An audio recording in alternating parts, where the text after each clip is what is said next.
दोस्तों बॉलीवुड दिन भर के नए एपिसोड में आपका स्वागत है। और भाई साहब, अगर आपने अब तक मेरा चैनल सब्सक्राइब नहीं किया तो कर लो, और घंटी नहीं दबाई तो ज़रूर दबा दो। देखो, आप घंटी नहीं दबाओगे तो आपको नहीं पता चलेगा जब मैं नया वीडियो डालूंगा। बात को समझो भाई साहब। दोस्तों, आज की खबरें शुरू करने से पहले मैं आपको बताना चाहूँगा कि मैं सारे कमेंट्स पढ़ता हूँ, और उन कमेंट्स से मुझे पता चला कि आप में से बहुत सारे लोग इस बात से खुश नहीं है कि मैं ये कह रहा हूँ कि गणपत का ट्रेलर अच्छा है। देखिए, फिल्म कैसी है मुझे नहीं पता। मैं ये नहीं कह रहा हूँ कि ये फिल्म बहुत ज़बरदस्त है, ये फिल्म हिट होने वाली है। मैंने जो ट्रेलर देखा है उस ट्रेलर के हिसाब से मैं कह रहा हूं कि ये ट्रेलर अच्छा है। और किसी फिल्म के ट्रेलर को अच्छा कहने का मतलब ये बिल्कुल नहीं है कि मैं उस फिल्म को अच्छी कह रहा हूं, या उस फिल्म के हीरो को सपोर्ट कर रहा हूं, या उस फिल्म को सपोर्ट कर रहा हूं। अगर किसी फिल्म का ट्रेलर अच्छा है तो उसको मैं अच्छा कहूंगा, अगर किसी फिल्म का गाना अच्छा है तो उसको मैं अच्छा कहूंगा। मैं आप लोगों से बिल्कुल नहीं कह रहा हूं कि आप गलत हैं और ये फिल्म अच्छी ही होगी। हो सकता है कि ये फिल्म अच्छी ना हो, और मुझे देखने के बाद अगर ये लगेगा कि भाई ये फिल्म अच्छी नहीं है तो जाहिर सी बात है जब मैं उस फिल्म का रिव्यू करूंगा तो उसमें मैं वही कहूंगा कि भाई ये फिल्म अच्छी नहीं है। चलो तो आज की खबरें शुरू करते हैं। सबसे पहली खबर है फिल्म टाइगर 3 के बारे में। इस फिल्म का निर्माण किया है आदि चोपड़ा ने, और मैं इस फिल्म के ट्रेलर को देखकर यह कह सकता हूं कि ये फिल्म बहुत अच्छी नहीं है। उसकी वजह सिर्फ इतनी सी है कि इस ट्रेलर में वही सब कुछ दिखाया गया है जो हम टाइगर 1 में देख चुके हैं, टाइगर 2 में देख चुके हैं, फिल्म वॉर में देख चुके हैं, पठान में देख चुके हैं। तो सेम चीज को टाइगर 3 में क्यों देखेंगे? और फिल्म का सिर्फ लुक ही वैसा नहीं है बल्कि एक्शन भी वैसा ही है, कहानी भी वैसी ही है। लेकिन मैं ये भी बिल्कुल नहीं कह रहा हूं कि भाई ये फिल्म 50 करोड़ का ही बिजनेस करेगी। मेरे हिसाब से ये फिल्म तकरीबन 150 करोड़ का बिजनेस करेगी। दोस्तों, आज की दूसरी खबर है श्रीलंका के क्रिकेटर मुठिया मुरलीधरन के बारे में। बहुत सारे निर्माता हैं, उनको इतने लंबे लंबे कीड़े हैं कि भाई उनको फिल्म बनानी है, कोई भी मिल जाए लेकिन बनानी है। तो ऐसे ही एक निर्माता ने मुरलीधरन की बायोग्राफी बनाई है। फिल्म का नाम है 800, क्योंकि मुरलीधरन ने 800 विकेट्स लिए हैं। यह फिल्म 6 अक्टूबर को रिलीज हुई थी तमिलनाडु में और श्रीलंका में। इस फिल्म ने तमिलनाडु में बिजनेस किया है 2 करोड़ रुपए का, और श्रीलंका में बिजनेस किया है 5 लाख रुपए का। अब आप पूछेंगे कि भाई साहब इस फिल्म ने हिंदी में कितने का बिजनेस किया है? भाई साहब एग्जैक्टली 2 रुपीज का बिजनेस किया है। तो कहने का मतलब यह है कि यह फिल्म सुपर डुपर ब्लॉकबस्टर हो चुकी है। जो फिल्म के निर्माता है उनका नुकसान हुआ है तकरीबन 75 करोड़ रुपए। कितने भाई? 75 करोड़। आप इस निर्माता की अकल देखिए, जब इसको पता है कि भाई सचिन तेंदुलकर की बायोग्राफी बनी, कुत्ता देखने नहीं गया। भाई कपिल देव की बायोग्राफी बनी 83, वो भी नहीं चली। तो फिर मुठैया मुरलीधरन की बायोग्राफी कैसे चल सकती है? दोस्तों, आज की तीसरी खबर है चूसे हुए आम जैसी शक्ल वाली एक्ट्रेस संजना सांघी के बारे में।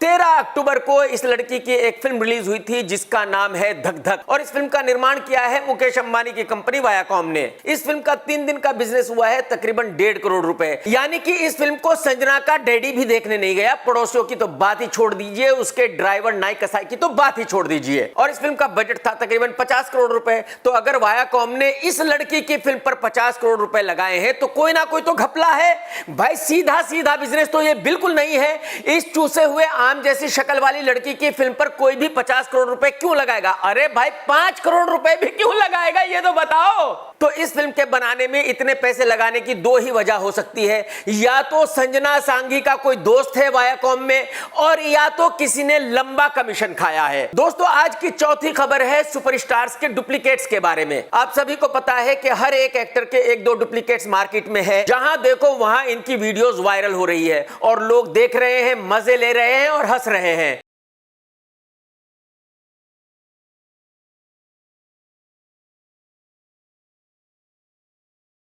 और मेरे ख्याल में यह भी एक बहुत बड़ी वजह है कि बुढ़ऊ जैसे एक्टरों का कैरियर ऑलमोस्ट खत्म हो गया है।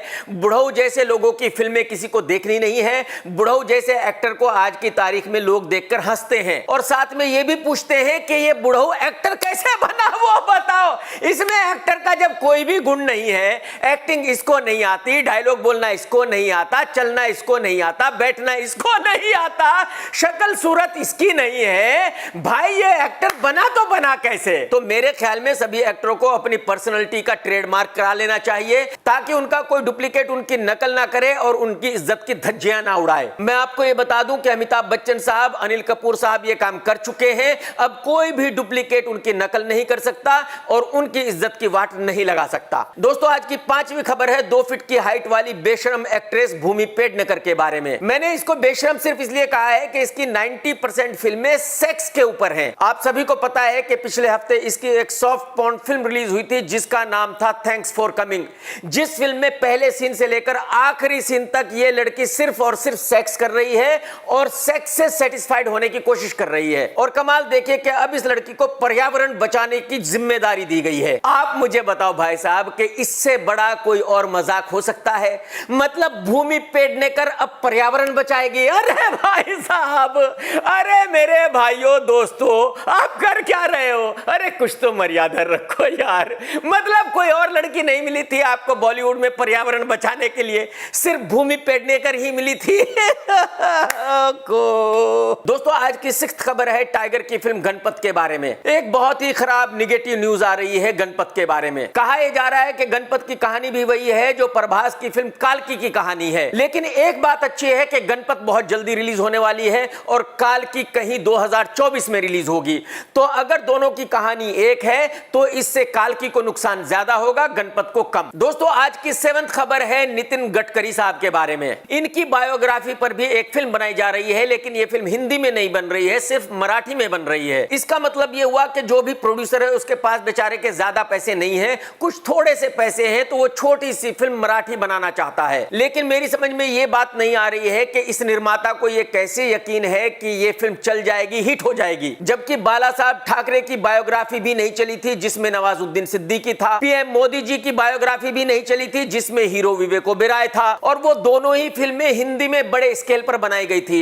ये तो एक छोटी सी मराठी फिल्म बन रही है। तो जब उनकी बायोग्राफी इतने बड़े लेवल पर हिंदी में बनने के बाद भी नहीं चली, तो ये फिल्म सिर्फ मराठी में बनने के बाद कैसे चल सकती है? खैर, जब तक फिल्म रिलीज ना हो जाए कुछ कहा नहीं जा सकता, तो बाकी बातें फिल्म रिलीज होने के बाद होंगी। दोस्तों आज की 8वीं खबर है ऋतिक की एक्स वाइफ सुजैन के बारे में। आप सभी जानते हैं कि आज की तारीख में सुजैन का एक लुक्खा सा बॉयफ्रेंड है जिसका नाम है अरसलान गोनी। ये बंदा कुछ नहीं करता और इसको कुछ करने की जरूरत भी नहीं है। भाई क्यों करे जब ऋतिक ने इतने पैसे दे दिए हैं कि वो जिंदगी भर ऐश कर सकता है। खबरों के मुताबिक जब सुजैन ने ऋतिक से डिवोर्स लिया था तो तकरीबन 400 से 500 करोड़ रुपए सुजैन को मिले थे। तो आज की तारीख में अरसलान और सुजैन 25 दिन महीने में छुट्टियों पर रहते हैं।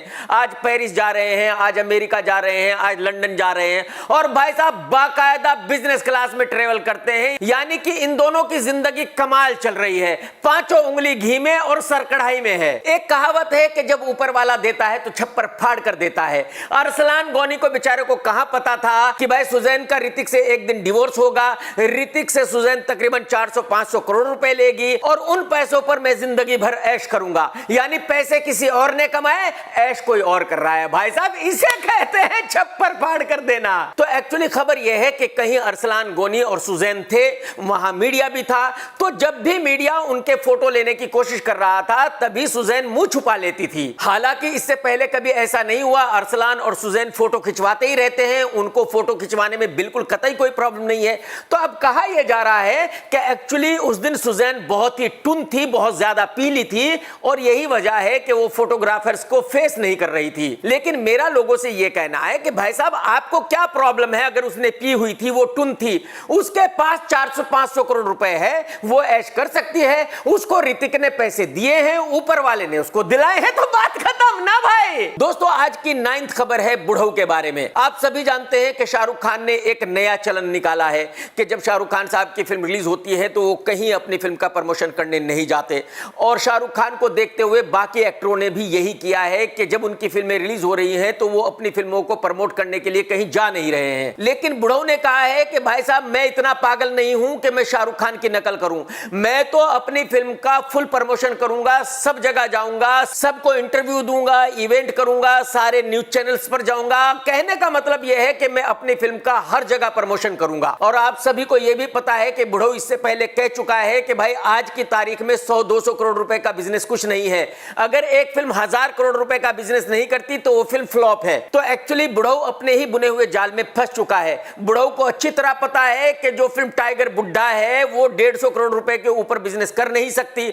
तो अगर 150 करोड़ रुपए का बिजनेस करती है तो फ्लॉप मानी जाएगी। तो बुढ़ऊ के पास इसके अलावा कोई चारा नहीं है कि वो अपनी फिल्म का सब जगह प्रमोशन करे, फुल प्रमोशन करे, और कोशिश करे कि उसकी फिल्म कम से कम 500 करोड़ रुपए का बिजनेस कर ले, जो कभी होने वाला नहीं है। दोस्तों आज की 10th खबर है फिल्म एनिमल और रणबीर कपूर के बारे में। आप सभी को पता है कि एनिमल का पहला गाना रिलीज हो चुका है और उसमें रणबीर रणबीर कपूर ने मूंछों वाली हीरोइन रश्मिका को कम से कम 5 से 6 बार किस किया है, लेकिन मुझे पता चला है कि इस फिल्म में रणबीर ने रश्मिका को तकरीबन 50 से 55 बार किस किया है। यानी कि रणबीर कपूर ने आलिया का वो रिकॉर्ड तोड़ दिया है जो उसने रॉ की रानी में बनाया था, और अब गेंद आलिया के पाले में है। तो आलिया की जो नेक्स्ट फिल्म होगी, अब देखना यह होगा कि आलिया उसमें कितनी किस करती है, रणबीर कपूर का रिकॉर्ड तोड़ती है या नहीं तोड़ पाती है। भाई आप दोनों कमाल के हस्बैंड वाइफ हो, कसम से जबरदस्त कंपटीशन चल रहा है भाई आप लोगों में, ऐसे ही कंटिन्यू रखना, रोकना मत। दोस्तों आज की 11वीं खबर है वाईआरएफ की फिल्म टाइगर 3 के बारे में। आप सभी को पता है कि इमरान हाशमी इस फिल्म में विलन बताया जाता है, और यह बात वाईआरएफ ने कभी नहीं छुपाई। वाईआरएफ ने डंके की चोट पर कहा कि हां इस फिल्म में इमरान हाशमी विलन के रोल में है, लेकिन जब आज इस फिल्म का ट्रेलर रिलीज हुआ तो उसमें इमरान हाशमी का नाम नहीं है। अगर एक फिल्म का मेन विलन इमरान हाशमी है तो उस ट्रेलर पर उसका नाम क्यों नहीं है?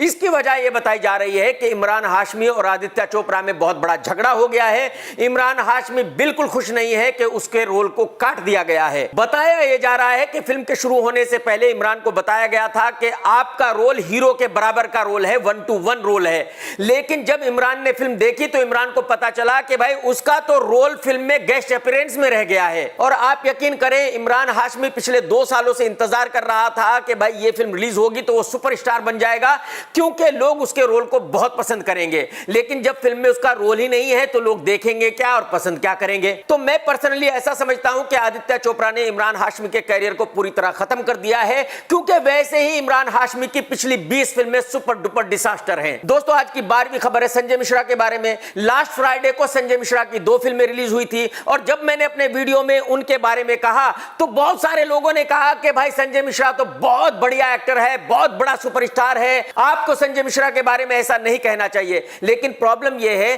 कि आप लोग खाली घर में बैठकर उनको बढ़िया एक्टर कहते हो, सुपरस्टार कहते हो, उनकी फिल्में देखने आप थिएटर में जाते नहीं हो। और मैं समझता हूं कि यह तरीका बिल्कुल ही गलत है। या तो आप किसी को सुपरस्टार ना कहें, और अगर आप उसको सुपरस्टार कहते हैं तो उसकी फिल्में थिएटर में जाकर देखें। संजय मिश्रा की फिल्म गुठली फ्राइडे को रिलीज हुई थी, और 3 दिन में इस फिल्म ने बिजनेस किया है 12,000 रुपए का। कितना भाई साहब?